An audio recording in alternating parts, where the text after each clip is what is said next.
Magandang araw mga kapatid. Ngayon ay ating tatalakayin ang paksa ng sangay pagpupulong para sa Pebrero 2025. Ito ay pinamagatang mga tagasunod ni Kristong punong-puno ng pag-asa. Ang balangkas ng ating katuruan ay binubuo ng sumusunod: mga layunin, panimula, mga hamon sa pagiging tagasunod ni Kristo, mga katangian ng mga umaasang tagasunod ni Kristo, ang konklusyon, at ang tanong sa pagninilay.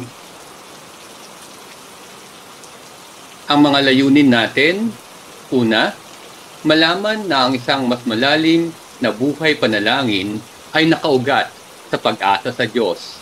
Pangalawa, pahalagahan ng pag-ibig sa banal na kasulatan bilang isang pinagmumulan ng pag-asa. At pangatlo, mangako na magsisikap para sa kabanalan at mabuhay bilang mga saksi ng pag-asa. Bilang panimula, tayo bilang mga miyembro ng Missionary Families of Christ or MFC, tayo ay tinawag ni sa buhay ang ating tipan sa Diyos sa pamamagitan ng pagiging tunay na mga tagasunod ni Kristo. Ang ating unang tipan sa MFC ay nagsasaad, "Ako ay mabubuhay bilang isang tagasunod ni Kristo." Ito ay nangangailangan ng araw-araw na pagdarasal at pagbabasa ng Biblia at pagsisikap para sa kabanalan at kristyanong kaganapan. Sa 2025, inaanyayahan tayo ng ating simbahan na iyakapin ang tema ng pagiging mga peregrino ng pag-asa na nagpapaalala sa atin na ang ating paglalakbay tungo sa mga pangako ng Diyos, na ito'y mababasa natin kay Jeremias 29:11. Ang parehong mga pagkakakilanlan, ang pagiging mga tagasunod ni Kristo at ang pagiging mga peregrino ng pag-asa ay magkakaugnay.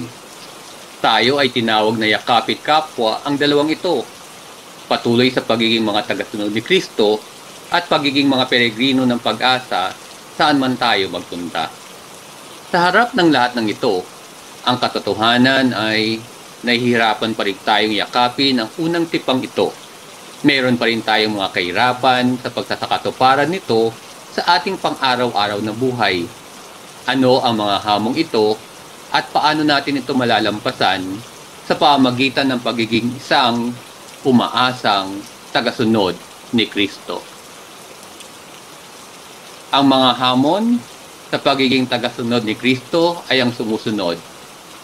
Una, ang hindi regular na panalangin. Ang mga hinihingi na pang-araw-araw na buhay at mga personal na alalahanin ay madalas na nagpapahirap sa pagpapanatili ng isang regular at makabuluhang buhay panalangin. Higit pa rito, ito ay madalas dahil sa ating katamaran, mga maling prioridad, at pagkabigong gawin ang panalangin bilang bahagi ng ating pang-araw-araw na gawain na hindi may sasantabi. Pangalawa, pagpapabaya sa pag-aaral ng banal na kasulatan. Ang kakulangan sa oras, motibasyon, o pag-unawa ay maaaring pumigil sa atin na ilubog ang ating mga sarili sa salita ng Diyos. Madalas tayong nahihirapan na bumuo ng pag-uugali na magbasa ng Biblia ng araw-araw at magnilay sa mensahe ng Diyos para sa atin na nagdudulot upang tayo ay maging mahina sa espiritual na aspeto. Pangatlo, ang paghihirap sa pagsisikap na mabuhay sa kabanalan. Ang mga tukso, ang ating mga paboritong kasalanan, at mga personal na kahinaan ay nagpapahirap sa pamumuhay ng isang buhay ng kabanalan at sa patuloy na pagsunod sa halimbawa ni Kristo. Sa kabila ng ating mabubuting hangarin, madalas tayong nabibigo sa kabanalan na inaasahan sa atin. Ang mga hamong ito ay totoong naranasan natin bilang mga miyembro ng MFC at bilang mga Katoliko. Gayunpaman, hindi ito nagpapakilala sa atin, ni hindi rin ito nangangahulugan na talo na ang laban. Ito ang taon ng pag-asa at ipinaalala sa atin ng simbahan na si Jesus ang ating pag-asa. Sa Kanya, palaging may pag-asa. Huwag tayong manahan sa ating mga kabiguan o pagkukulang.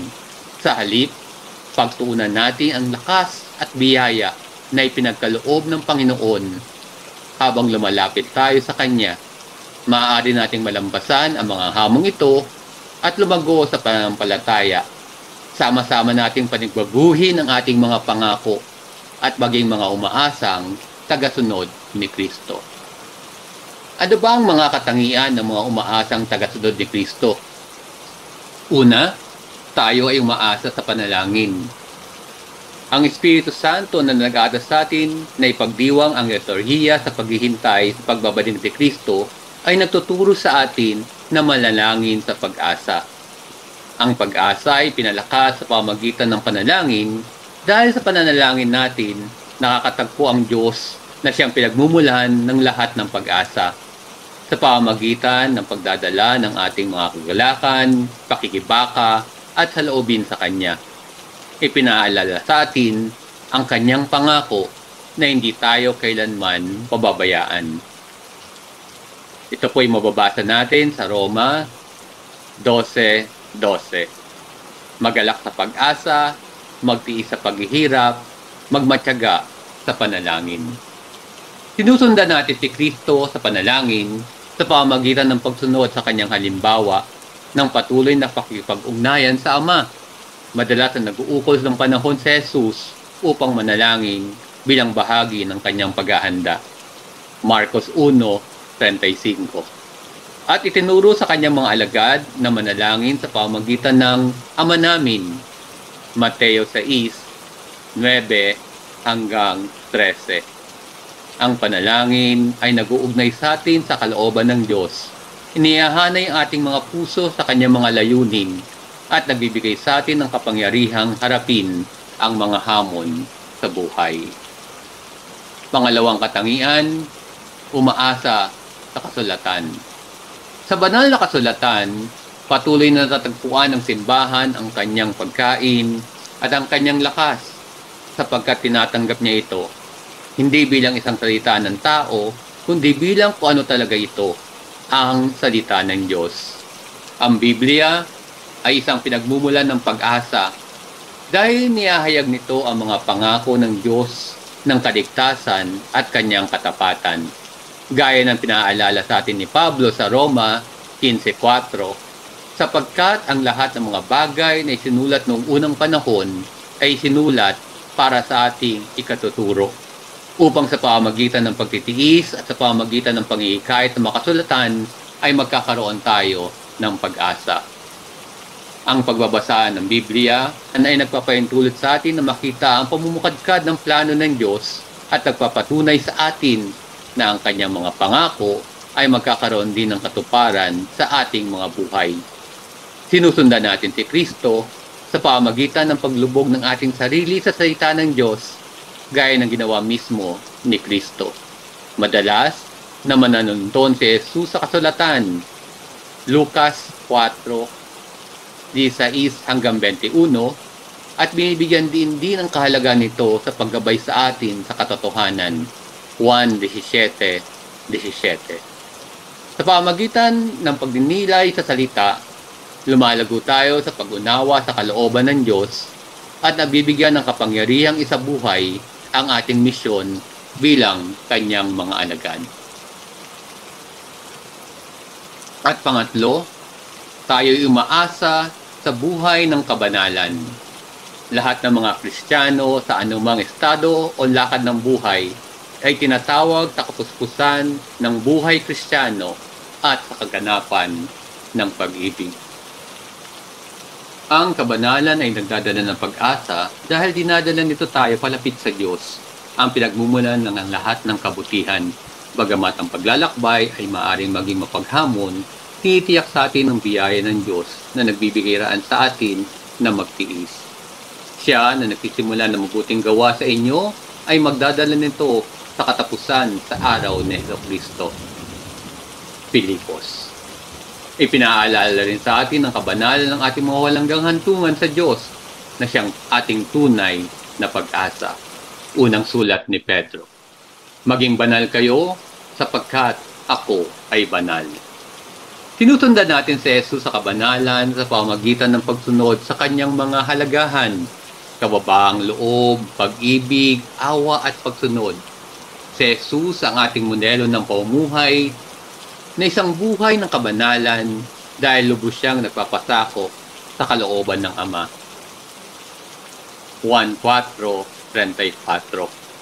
Ang kabanalan ay hindi nakakamit sa pamamagitan ng ating mga pagsisikap lamang, kundi sa pamamagitan ng biyaya ng Espiritu Santo at ng ating aktibong pakikipagtulungan dito.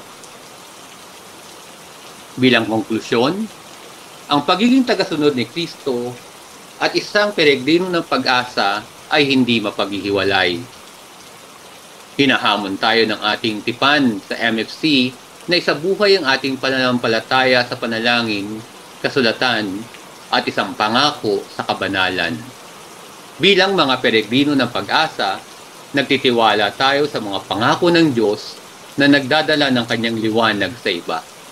Maglakbay tayo magkakasama bilang isang komunidad na nagbubuklod ng pananampalataya, pag-asa, at pag-ibig. Habang tinutupad natin ang ating misyon na magpatotoo sa pag-ibig ni Kristo at takayin ng iba palapit sa kanyang kaharian. Sa huli, ang ating tunay na pag-asa ay ang kagalakan ng walang hanggang buhay kasama ng Diyos sa langit. At para sa ating pagninilay, paano ako lalago bilang isang umaasang tagasunod ni Kristo sa kasalukuyan? Magandang araw mga kapatid at pagpalain tayo ng ating poong Diyos.